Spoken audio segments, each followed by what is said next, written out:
Sprite Graphics Introduction to Sprite Creation. Additional notes on Sprite binary arithmetic. Introduction to Sprites. In previous chapters dealing with graphics, we saw that graphic symbols could be used in print statements to create animation and add chart-like appearances to our displays. A YYGY was also shown to poke character codes in specific screen memory locations. This would then place the appropriate characters directly on the screen in the right spot. Creating animation in both these cases requires a lot of work because objects must be created from existing graphic symbols. Moving the object requires a number of program statements to keep track of the object and move it to a new spot. And, because of the limitation of using graphic symbols, the shape and resolution of the object might not be as good as required. Using sprites in animated sequences eliminates a lot of these problems. A sprite is a high-resolution programmable object that can be made into just about any shape through basic commands.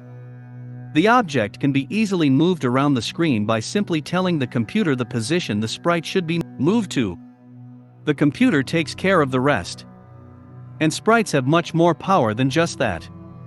Their color can be changed. You can tell if one object collides with another. They can be made to go in front and behind another, and they can be easily expanded in size, just for starters. The penalty for all this is minimal. However, using sprites requires knowing some more details about how the Commodore 64 operates and how numbers are handled within the computer. It's not as difficult as it sounds though. Just follow the examples, and you'll be making your own sprites do amazing things in no time. Sprite creation. Sprites are controlled by a separate picture maker in the Commodore 64.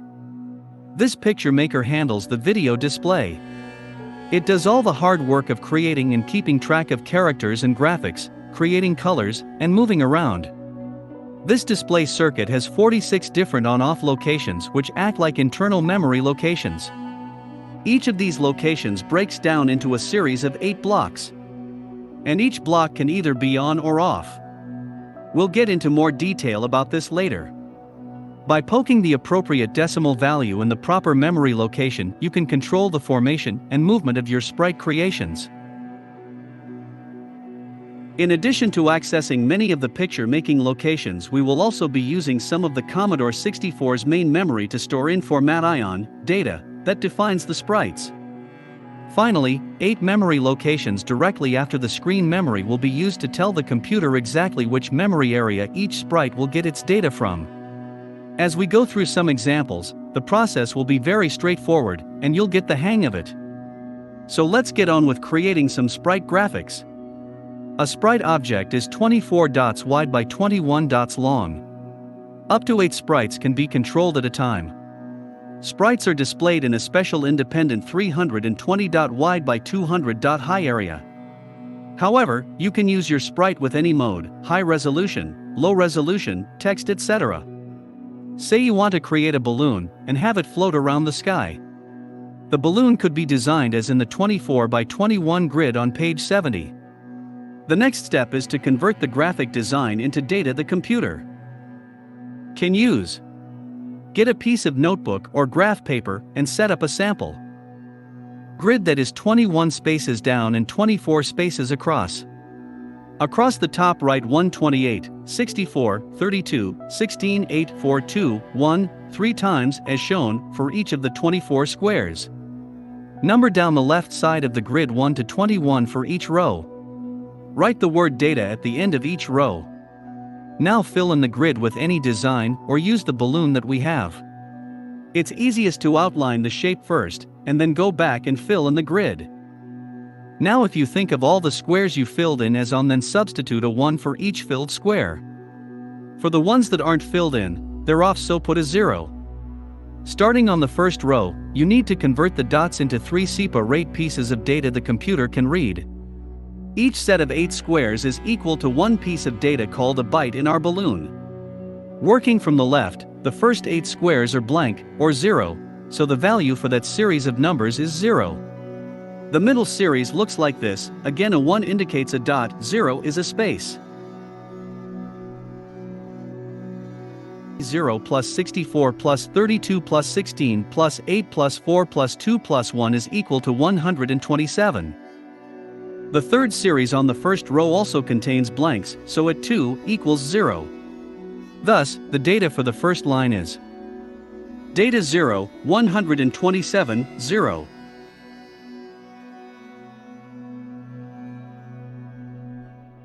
The series that make up row 2 are calculated like this.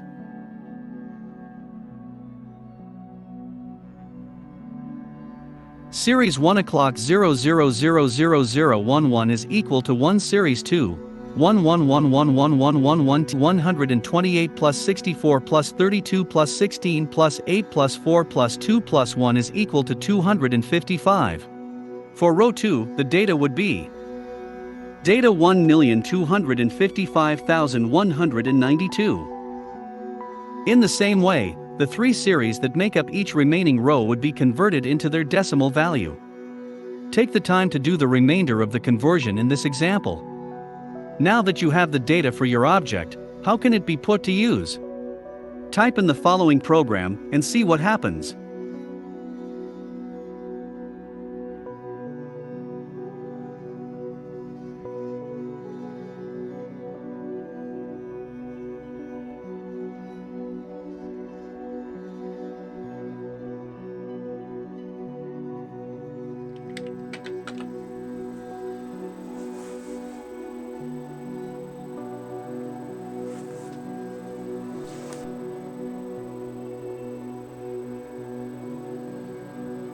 For more detail on Read and Data, see Chapter 8. If you typed everything correctly, your balloon is smoothly flying across the sky, page 72. In order to understand what happened, first you need to know what picture-making locations control the functions you need. These locations, called registers, could be illustrated in this manner. Registers description: 0x coordinate of sprite 0, 1y coordinate of sprite 0, 2 to 15 paired like 0 and 1 for sprites 1 to 716, most significant bit x coordinate 21 sprite appear, 1 equals appear 0 equals disappear 29 expand sprite in x direction 23 expand sprite in y direction 39 to 46 sprite 0 to 7 color. In addition to this information, you need to know from which 64-byte section sprites will get their data. 1 byte is not used. This data is handled by 8 locations directly after screen memory: 20, 40, 41, 42, 43, 44, 45, 46, 20, 47, sprite 0, 1, 2, 3, 4, 5, 6, 7. Now let's outline the exact procedure to get things moving and finally write a program. There are only a few things necessary to actually create and move an object. 1. Make the proper sprites appear on the screen by poking into location 2101 for the bit which turns on the sprite. 2. Set sprite pointer, locations 2040 to 7, to where sprite data should be read from. 3. Poke actual data into memory. 4. Through a loop, update x and y coordinates to move sprite around. 5. You can, optionally, expand the object, change colors, or perform a variety of special functions. Using location 29 to expand your sprite in the x direction, and location 23 in the y direction. There are only a few items in the program that might not be familiar from the discussion so far. In line 10, v equals 53248 sets v to the starting memory location of the video chip. In this way we just increase v by the memory number to get the actual memory location. The register numbers are the ones given on the sprite register map. In line 11, poke v plus 21, for make sprite 2 appear by placing a 4 in what is called the sprite enable register, 21, to turn on sprite 2. Think of it like this. Each sprite level is represented in section 21 of the sprite memory, and 4 happens to be sprite level 2. If you were using level 3, you would put a 1 in sprite 3, which has a value of 8. In fact, if you used both sprites 2 and 3, you would put a 1 in both 4 and 8. You would then add the numbers together just like you did with the data on your graph paper. So, turning on sprites 2 and 3 would be represented as v plus 21, 12. In line 12, poke 2042, 13 instructs the computer to get the data for sprite 2, location 2042, from the 13th area of memory. You know from making your sprite that it takes up 63 sections of memory. You may not have realized it, but those numbers you put across the top of your grid equal what is known as 3 bytes of the computer. In other words, each collection of the following numbers, 128, 64, 32, 16, 8, 4, 2, 1 equals 1 byte of computer memory. Therefore, with the 21 rows of your grid times the 3 bytes of each row, each sprite takes up 63 bytes of memory. This line handles the actual sprite creation. The 63 bytes of data that represent the sprite you created are read in through the loop and poked into the 13th block of memory. This starts at location 832. If you remember from school, the x-coordinate represents an object's horizontal movement across the screen, and the y-coordinate represents the sprite's vertical movement across the screen. Therefore, as the values of x change in line 30 from 0 to 200, one number at a time, the sprite moves across the screen down and to the right one space for each number. The numbers are read by the computer fast enough to make the movement appear to be continuous, instead of one step at a time. If you need more details, take a look at the register map in Appendix O. When you get into moving multiple objects, it would be impossible for one memory section to update the locations of all 8 objects. Therefore, each sprite has its own set of 2 memory sections to make it move on the screen. Line 70 starts the cycle over again, after one pass on the screen. The remainder of the program is the data for the balloon. Sure looks different on the screen, doesn't it? Now, try adding the following line.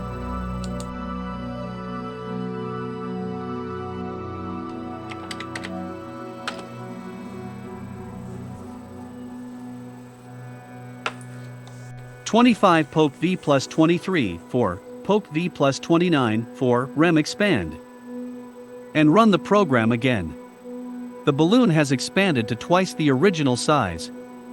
What we did was simple. By poking 4, again to indicate sprite 2, into memory sections 23 and 29, sprite 2 was expanded in the x and y direction. It's important to note that the sprite will start in the upper left-hand corner of the object. When expanding an object in either direction, the starting point remains the same. For some added excitement, make the following changes.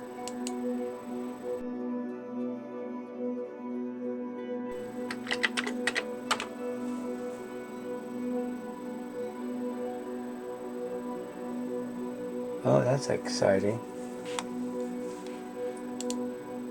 Very good.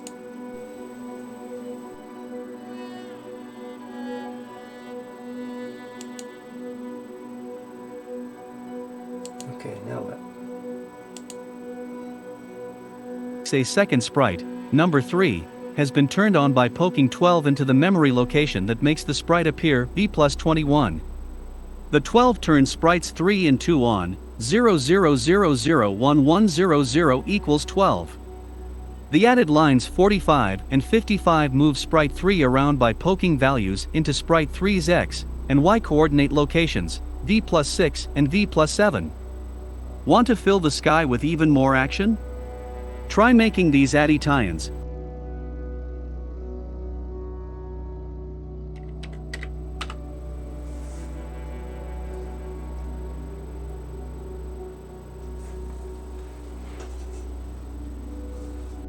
In line 11 this time, another sprite, 4, was made to appear by poke ing 28 into the appropriate on location of the sprite memory section. Now sprites 2 to 4 are on, 0001110 equals 28.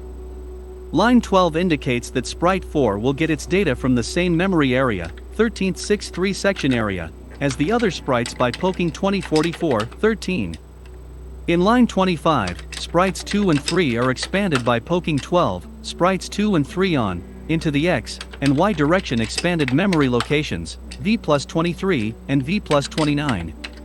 Line 48 moves sprite 3 along the x-axis. Line 58 positions sprite 3 halfway down the screen, at location 100. Because this value does not change, like it did before with x equals 0 to 200, sprite 3 just moves horizontally.